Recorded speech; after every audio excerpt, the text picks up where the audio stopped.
Good morning, Mr. Irani. Good Thank you morning, very sir. How are much. you? Thank you very much for with us. And it's a Um, auspicious day, as you all know. It's a Lord Jagannath Rath Yatra. oh, okay. So my wishes to all of Thank you, sir. us for a better and brighter future with the Thank you. Thank you. blessings of Lord Jagannath.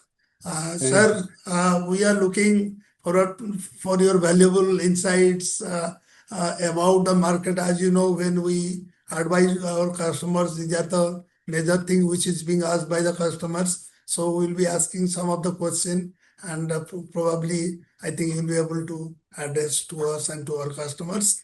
And also some of thing about your funds. I'll just now go with the first question, and that is Helios Flexicap Fund is a great fund right now, and how it is different than the general Flexicap funds in our mutual fund market. So, sir, as you know, that Helios is promoted by Mr. Samir Arora and myself. We've both been career equity guys for the last 30 years as such. So when we started this fund, when we started the mutual fund, we decided that we'll try and be different from the rest in the sense that we will be true to label kind of fund. If it's a flexi, it better be a true to label flexi. It can't be like having 80% in large caps and 20% in mid and small caps. Keep changing the mix depending on the view of the market, right? That was the whole thesis behind starting our flexi cap fund. And in fact, when we started off, probably we had around 70 odd percent in large caps. We came down to as low as 40% in large caps. And today we are at around 50% in large caps. So the whole movement was based on our view on the market. Today, we believe that the market is probably seen the worst, right? And actually, from here on, we need some positive triggers. Unfortunately, the triggers are not the quarterly numbers will come out in for the June quarter. They won't be that positive. Neither will I believe the 9th of July, that trade deal, which will be announced shortly. I don't think that's going to be a positive trigger. The positive trigger for us will be probably the September quarter numbers, as and when they come out. So I think for that period, we are poised at 50%. If we see more euphoria in the market, you will see that 52, 53% coming down to as low as 40%, and you'll see the large and mid caps, sorry, the mid and small caps picking up. The whole idea, sir, is to manage the beta of the portfolio. As you know, beta is king. If you have a rising beta in a rising market and a falling beta in a falling market, nobody can touch you, irrespective of what stocks you have. That's the whole idea behind this changing the mix from large to small to mid, or from mid and small to large. So when we see the markets are looking fairly choppy, you'll see the large cap portion moving up. And obviously, we're trying to cut the beta of the portfolio down. And when you see the markets looking good, you'll see that the large cap portion is coming down, the mid and small cap portion is going up, getting the beta up of the market. So that's the whole way we try and work this. Sir, can you highlight something behind what kind of stock basically you make it in your portfolio, basically in your display scheme? So, sir, good you ask that question because there's a philosophy behind that also. We actually call our investment philosophy as elimination investing. Elimination investing is a very unique philosophy. People, I mean, globally, nobody follows it the way we follow it. I mean, right down to the right last T is what we follow it. That's why we call it a perfect philosophy. It's actually the philosophy of life. In life, you know what is bad. You don't know what is good. If I was to ask you or your, clients and all, what do you think a good person should be? Who do you think a good person should be? His answer will probably be that a person who does not commit sin. Sin is bad. Or maybe he'll say the person does not steal from people. Stealing is bad.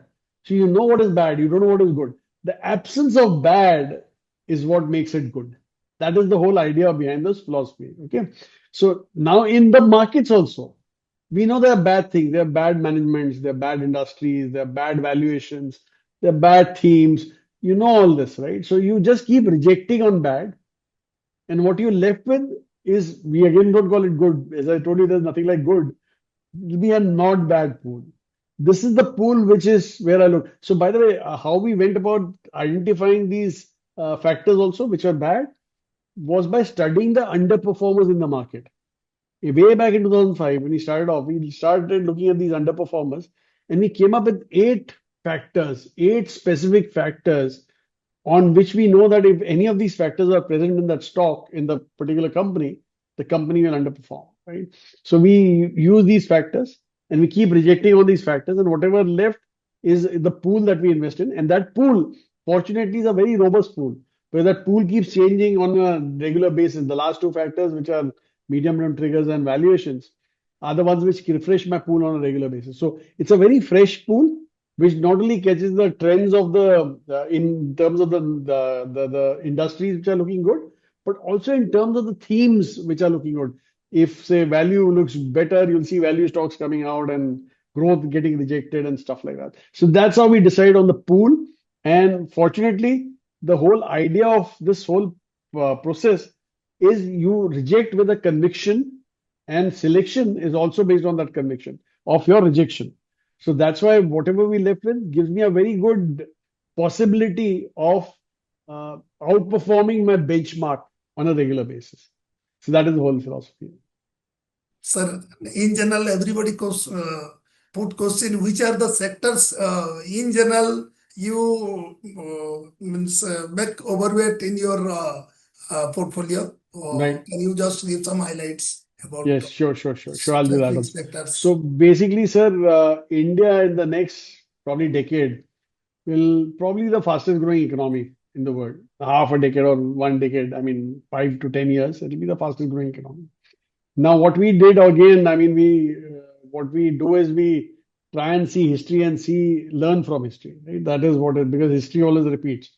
So we looked at these economies which did what India is expected to do in the next 5, 10 years. Like, for instance, US in the early 70s, or say Japan in the early 80s, or Germany in the early 90s, and China in the early 2000s, right?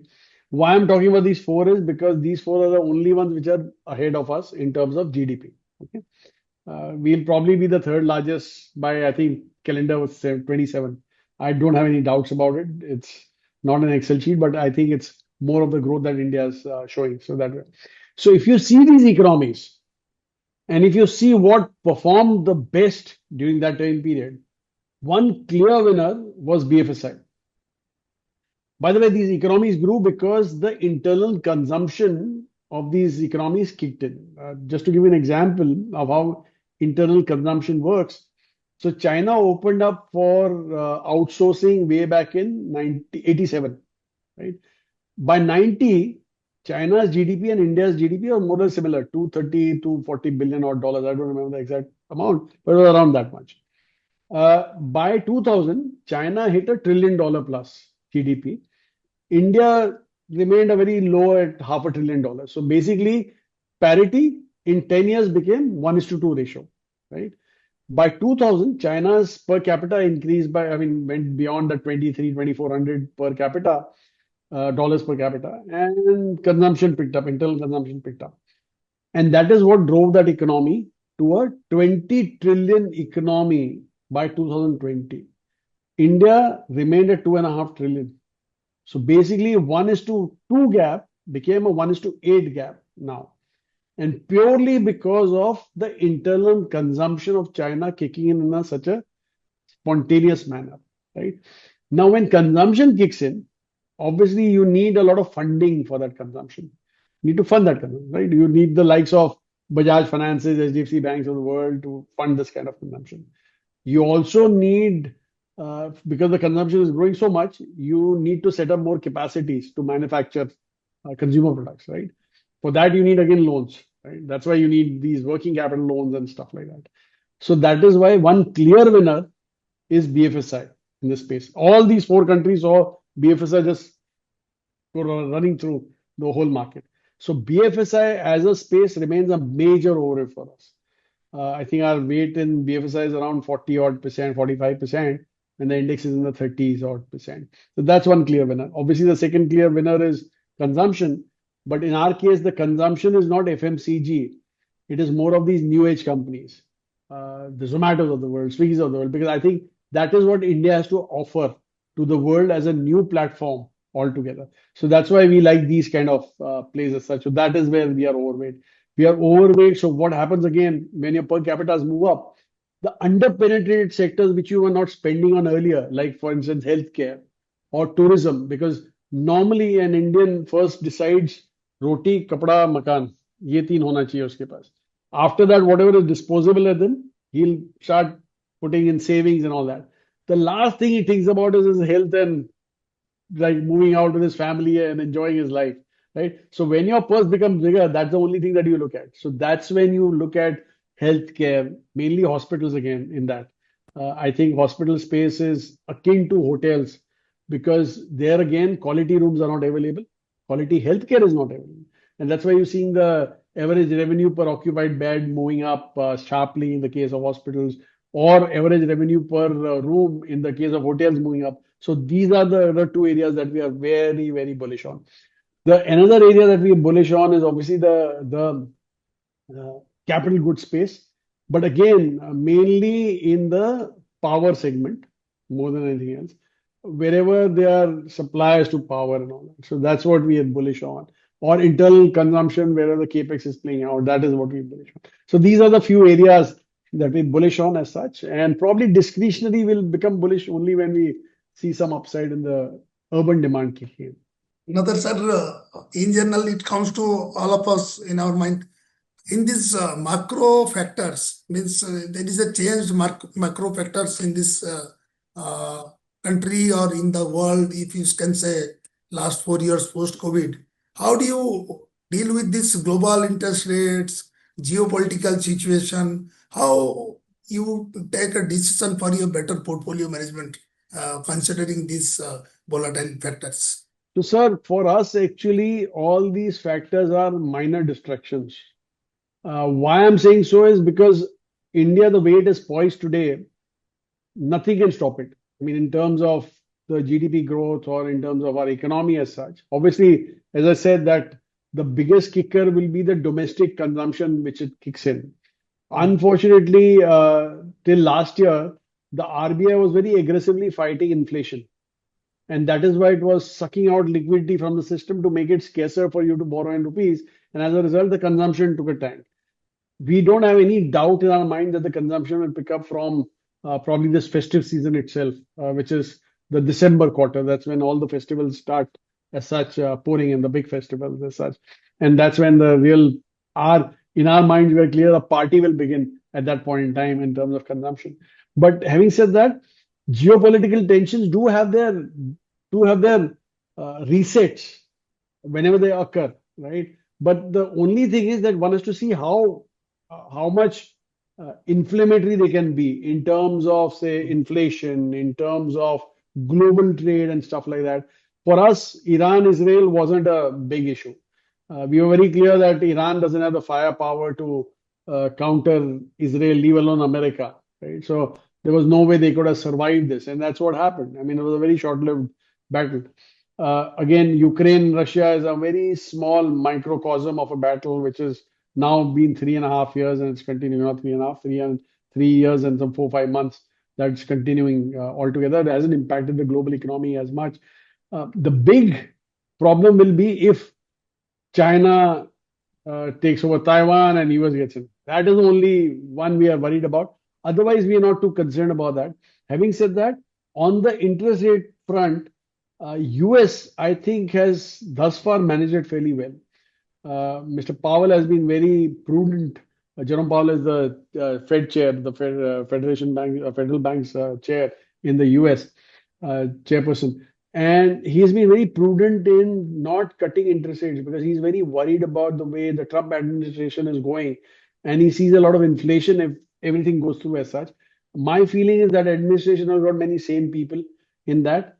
And that's why they will not go overboard in doing what they are planning to do as such.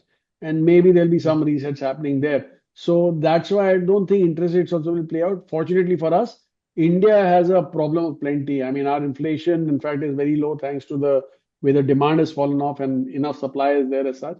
So I don't see a problem happening in India on that front either. Sir, let us means highlight something about the year 2025, how the market will behave and like this. So my first question will be, markets is almost all-time high right now. Do you believe this Indian equities are overvalued, or is there any more steam left for the investors?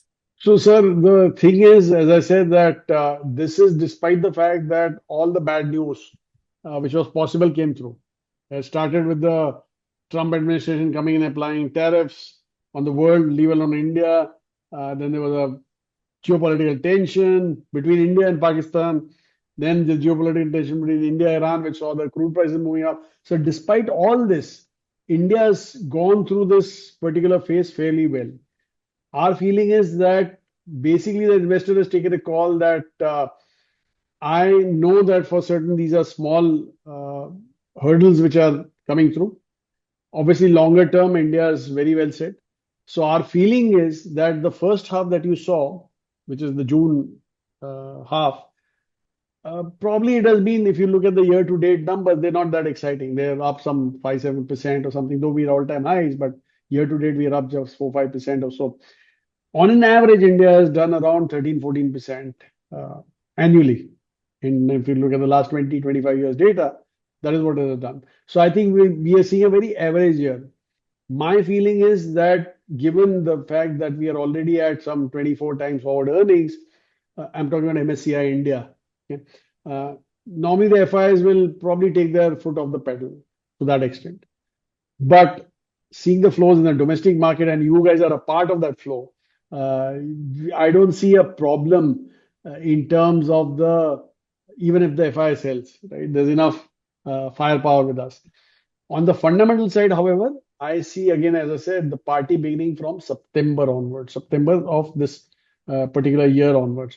So maybe next year will be a far better year than this current year. This current year will be more of a standard year, giving you a double-digit, low double-digit kind of return. That's what our feeling is as such. So, that way. Sir, another interesting thing, as you know, everybody talks, means there is a hue and cry about defense sectors or something like this. And which are the sectors you feel it will be driving the Indian market for the next growth? So one sector obviously is going to be, sir, BFSI. Without that sector moving, I don't think the Indian markets will can move Exactly. because it's a third of the market cap is that particular sector. So I think BFSI is a total winner. Within that, obviously, given the way the RBI has gone about cutting interest rates and obviously cutting off cutting the CRR numbers so aggressively, it's obvious that the PSU banks may see a problem going forward. Private sector banks will remain stable. I mean, probably next quarter will be the worst for them in terms of the NIM adjustments as such, net interest margin adjustments. But the NBFCs are the clear winner in this space, and so are the services part, insurance or say AMC people or wealth managers. All these guys are the clear winners, and I think going forward they'll remain winners as such. The second sector that we see a clear winner is obviously going to be the tourism sector, being it aviation or hotels, and the third one is obviously the healthcare sector that we are very comfortable with. Capital goods is another sector that we think will do fairly well. The sectors that we think will not do well are basically FMCG, IT, paints. You see a lot of overhang out there as such coming through. So that's why they may not be doing that well as such. So that way. So those are the avoids and these are the buys. Just I wanted to ask you which are the sectors which means the investors should avoid. I think you have already answered to this question. But another, sir, most interesting as far as our interaction with our investors or clients are concerned, would you recommend investing in current market uh, lump sum or SIP? Both are different method of investment, definitely. But what will be your advice to the investors? What kind of investment strategies should be followed by the investor in this point of time? So basically, sir, I think SIP is the best way to go. I mean, SIP, there's no doubt about that. The way You don't feel too bad also when the markets go down because you feel you're averaging as such with your SIP. So never let go of your SIP. Even the worst of markets, continue with your SIPs, whichever strategy you are in as such. So that is one. Given whether to come in lump sum or to do a STP or something, frankly, I mean, our belief is STP just insulates you for that small time period. But normally you miss Yes. out the big runs as such. So always our advice to our investors is to look for a manager who's constantly changing his portfolio, which is suitable to the times. If you see our Yes. portfolio Correct. from say Jan onwards, whatever the portfolio was in Jan, and if you see it today, there have been so many stocks which have gone out and so many which have come in as such. I think around 2022 stocks have moved out and 20 odd stocks have come in. It's obvious that we are trying to change to the times, we're trying to make it suitable to the times as such. I don't think there's a problem for the investor to come in lump sum at all because he knows that the manager is adjusting the portfolio according to what the situation is looking like. So I don't think there's a problem there. And that's why we always say that come in the lump sum, continue the SIP. That's the best way to go. So just I was trying to put the other question, probably half of the answer you have already given, but still I, I'll I can repeat I it. can sir read your mind. Yeah, yeah. My question is that person sitting with cash, fearing the market, what will be the advice from our side, especially in this situation? Though partially you have already answered. So can you highlight once again? So basically, sir, sorry, person sitting with the AI Cash. If person sitting with some cash or they are having some cash. fear Yeah, to enter yeah, to the market in this condition, yeah. as there is a problem of war or the market is already overheated. In this No, I condition, would what can be the I would definitely ask him to deploy the cash. He's seen that in the worst of markets, worst of times, our market corrected what 6-7% or so as such. Unless he was in say some small cap or mid cap, one single small cap company or mid cap company, that's a different correct? story. But otherwise, the funds haven't corrected that much, and that's why I believe that this is the right time to get into the market, deploy it lump sum. And as I said, once again, I would advise that look for a manager who constantly churns his portfolio rather than is sitting on the same portfolio which he had at the beginning of Jan and continues to hold that as such. So that way. Sir, there is always discussion among different asset class, and we all talk about like equity, debt, gold, commodities, and different uh, sectors. But in this situation, if I talk about the asset allocation vis-a-vis the kind of return a person should anticipate in coming 5 to 7 years, just throw some lights to my investors. What is the anticipation or what can be the realistic anticipation, So sir, especially in equity over a period of 5 to 10 years? let me just again reiterate on how we are equity believers. One is that, right? Secondly, I'll prove also to you why equity is the best asset class going forward. India will grow its GDP at around 6.5% odd. That's what is needed for us to go beyond that third number in terms of this thing. You add 4.5% of probably the inflation which is coming in. So basically, nominal GDP 6.5, real GDP will be roughly around 11 odd percent, right? Now, GDP has this component called agriculture in it, which is 17-18% of the overall GDP.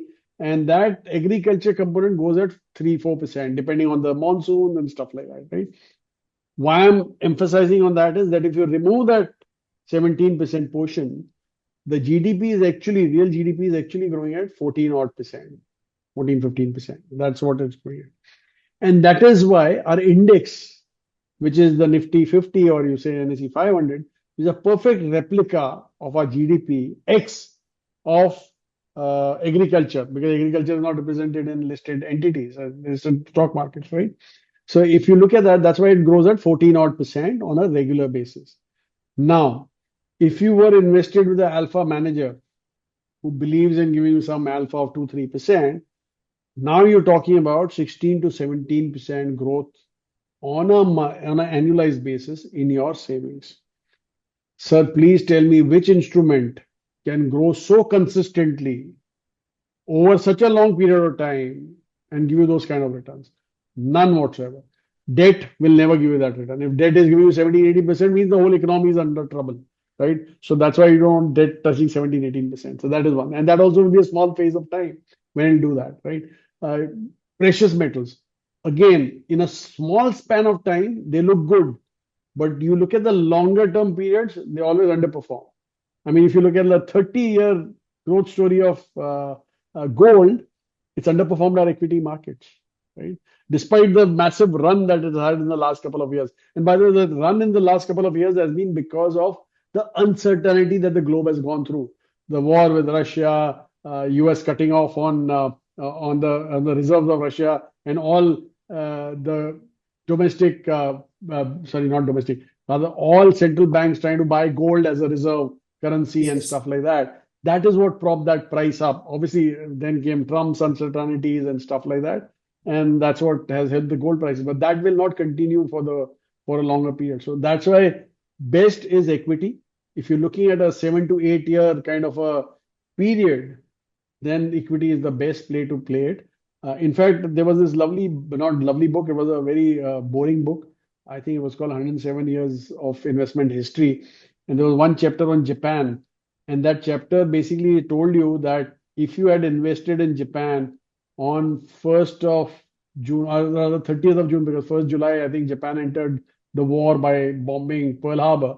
If you had entered Japan on 30th of June, 10 years later, if you had bought equity on 30th June, gold on 30th June, land on 30th June, or even say debt on 30th June, 10 years later, 30th June of 41 rather, 10 years later, 30th June of 51, equity would have outperformed all other forms of investment. This is when Japan went through the reverse time. Two nuclear devices were blown over their heads.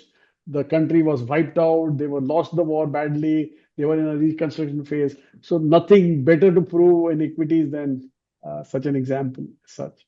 Thank you, Mr. Irani. A lot of insights to us and to our investors. Thank you very much. Thank you. Mutual fund investments are subject to market risks. Read all scheme related documents carefully.